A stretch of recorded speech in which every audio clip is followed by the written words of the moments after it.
Charlie Sifford, the man they called the Jackie Robinson of golf, has died at 92. Sifford endured harassment and death threats to break the PGA's color barrier, playing in his first event in 1961. He won 2 tour events in the 60s and was the first black inducted into the World Golf Hall of Fame.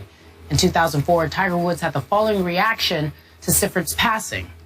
He writes, "Terrible loss for golf and me personally. My grandfather is gone and we all lost a brave, decent, and honorable man. I'll miss you, Charlie." Last November, President Obama awarded Sifford the Presidential Medal of Freedom, making him just the 3rd golfer to receive such an honor. Skip Bayless, what did he mean to you? Stephen, allow me to quickly personalize this. I grew up playing golf on a public golf course in Oklahoma City called Lincoln Park, which just happened to be located at that time in a black neighborhood. Every day I played, all summer long, I saw black people playing golf. I played with a lot of black people that I just wound up getting paired with at the first tee. So the sight of black golfers certainly wasn't shocking to me. And I must tell you, it wasn't that shocking to me in the late 60s when Charlie Sifford broke through. He won right near here at Hartford, won the Hartford Open, then he went to L.A. and won what was then a very prestigious L.A. Open. These are big tournaments on the PGA Tour. And I became a big fan of Charlie Sifford. Not obviously because I was a little white kid, he was a black golfer, not that he was a role model or an idol. I just became a big fan of Charlie Sifford, and I read about all the things Kerry just alluded to, all the slights and slurs and aggravation and the disgusting things that happened to him. He was a pioneer. But alongside him came Lee Elder and Jim Thorpe. And then, as I became a newspaper columnist, got to know Calvin Peete when he was playing at Augusta National. And he wasn't even allowed to, his name wasn't allowed up on the leaderboard when he was in the hunt in, I forget what, maybe 85-ish at Augusta National at the Masters. Are you kidding me? And I got to meet, at one point, Charlie Sifford and Lee Elder.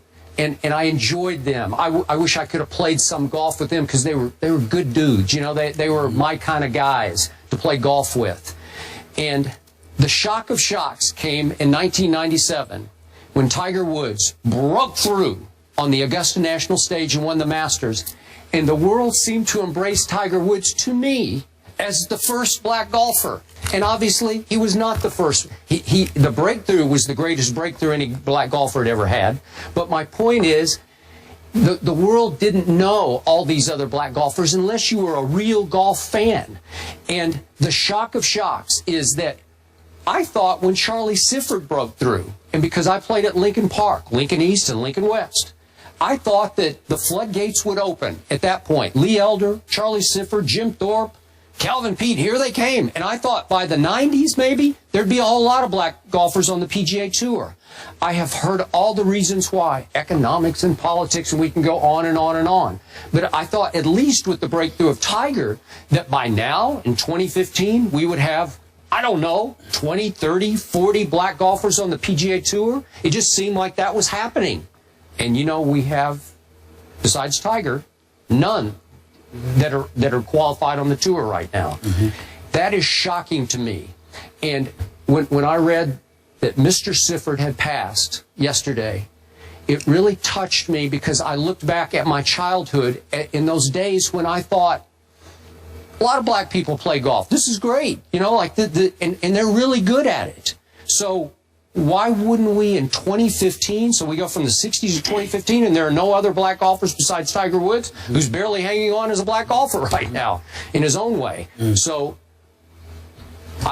I say God bless Charlie Sifford, and I wish that the door he had opened had swung much wider. God bless him for all that he meant to us, for all that he's done. God bless Tiger Woods for that tweet that he sent out, because I love the fact that he said my grandfather is gone. That's what this man meant to him. And I deeply appreciate him acknowledging that publicly, because we all needed to know that that's how Tiger felt about this man. With that being said, what surprises you, Skip Bayless, does not surprise me at all. And allow me to step out there on that limb and give folks some insight, particularly the black men, and what our mentality is like. Are there a lot of us in NASCAR? No. Are there a lot of us in hockey? No. You don't see sports like that pretty much being put in the face of those within the African American community. And it's really as simple as that. With golf, dare I say, leap to the assumption, based on my upbringing, based on the things that I've been told, based on the things that I've witnessed as an adult, obviously with access to country clubs if I so wanted to be a part of one, that golf is that one sport that still exists where, dare I say, we don't feel but so welcomed. In 1961, when Mr. Sifford broke that color barrier, you have to remember that the one bitter pill in all of this is that he was never allowed to compete in the Masters. Lee Elder comes in and in 1975, he does so. Yep. Tiger Woods wins it, but we don't forget that. And then we have situations where women weren't allowed to be members of Augusta. And it reminded folks within the black community, particularly those that are men, of the prejudices that still exist. See, it's real easy, despite the prejudices that may exist in football to some degree, or basketball in a lot of people's eyes, or baseball. There are enough people around for you to feel like you're welcomed. Even if the establishment doesn't like you, you're not alone. What Jackie Robinson did, what Mr. Sifford did, and others, they're pioneers, and we get all that. The Larry Dobies of the world who follow Jackie Robinson, okay? The list goes on and on. You know, a Kurt Flood fight for free agency. You know, all of this stuff. You see that. But they were guys who opened the doors for a floodgate of individuals to follow. Whereas in the sport of golf, somehow, some way, even though they let somebody cut through, they still put you through so much, you never felt welcomed. And then when you have rules of etiquette that they are describing and they attach, understand why the rules of etiquette in the sport of golf resonate so profoundly negative to black folks. Because the very people that malign and insult you, they put feces in a cup that you had when you were trying to drink out of it, and then all of a sudden you see feces in there and stuff like that. I think it was in the cup. In the cup, right? That you putt into. That's right. Okay, that's fine. Yeah. You see stuff like that. Yeah. But then you have the audacity to come with us with the word etiquette, and this is the way we do things. Well, the way that you do things, you were willing to modify in a far more negative fashion when it came to black people. Yep.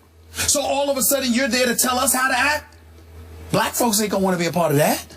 They might want to play the sport. Yep. They might want to be out there. They might wish they were out there. But do they want to endure that level of negativity?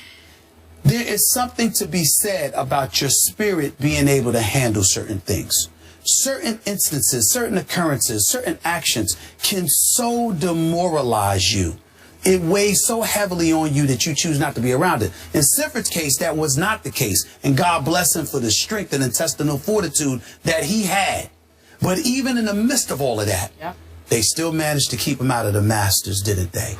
And so when stuff like that happens, and it resonates so profoundly, you're like, bump this, why bother? Which is exactly what they wanted black folks to feel like, and for all intents and purposes, until Tiger came along. And remember when Tiger came along, the only reason why they embraced him is because he made money for the rest of them. If he wasn't able to really reap a financial benefit for the rest, they probably would have treated him the same way if they could have gotten away with it. And that is the world that some folks believe still exists, particularly in the world of golf. That is why this does not surprise me. God bless him, but I'm sad that at the age of 92, when he left us, he had to experience so much vitriol in his life that was so ridiculously unnecessary. I'm sad for him, but he's obviously in a better place. God bless him. They put you through so much, they make you feel like you're never really welcomed. Well said, Stephen A. Charlie Sifford gone at the age of 92. We'll have more First Take after the break.